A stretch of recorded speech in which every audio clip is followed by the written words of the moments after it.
दुनिया एक बार फिर चौंक गई है। ईरान का न्यूक्लियर प्रोग्राम, जो दहाइयों से अमेरिका, इसराइल और मगरिब के लिए सबसे बड़ा खतरा समझा जाता था, क्या वाकई अपने इख्तिताम के करीब है? ये कोई अफवाह नहीं, ये वो सवाल है जो इस वक्त वाशिंगटन से तल अवीव, यूरोप से मशरकी वस्ती तक हर पावर कॉरिडोर में गूंज रहा है।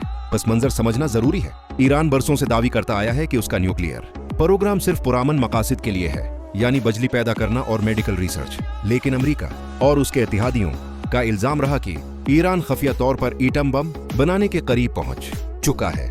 इसी इल्जाम की बुनियाद पर सख्त तरीन पाबंदियां लगें, ईरानी मईशत दबाव में आई, बार बार फौजी हमलों की धमकियां दी गईं। अब अचानक क्या बदल गया?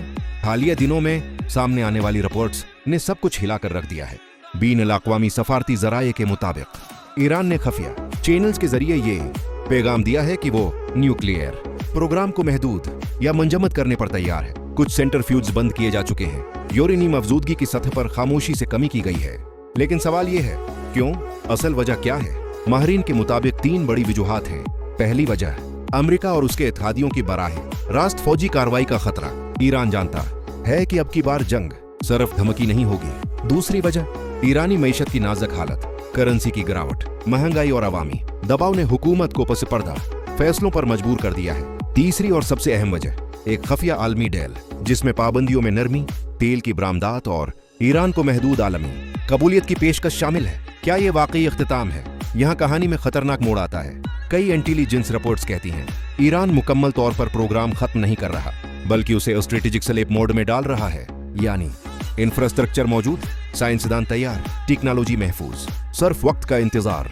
इसराइल और अमेरिका का रद्द-ए-अमल। इसराइल इस दावे को मानने के लिए तैयार नहीं। इसराइली हुक्काम वाज़ेह कर चुके हैं, ईरान के अल्फाज पर नहीं, उसके अमल पर यकीन किया जाएगा। अमेरिका भी मुहतात है, लेकिन खामोश सफारतकारी जारी है। आलमी असुरात, अगर वाकई ईरान का न्यूक्लियर प्रोग्राम खत्म या फरेज हो जाता है तो मशरिक़ वस्ती में जंग का खतरा कम हो सकता है। तेल की कीमतों में बड़ी तब्दीली आ सकती है। पाकिस्तान, खलीजी ममालिक और चीन के लिए नए सफारती मौक़े पैदा होंगे।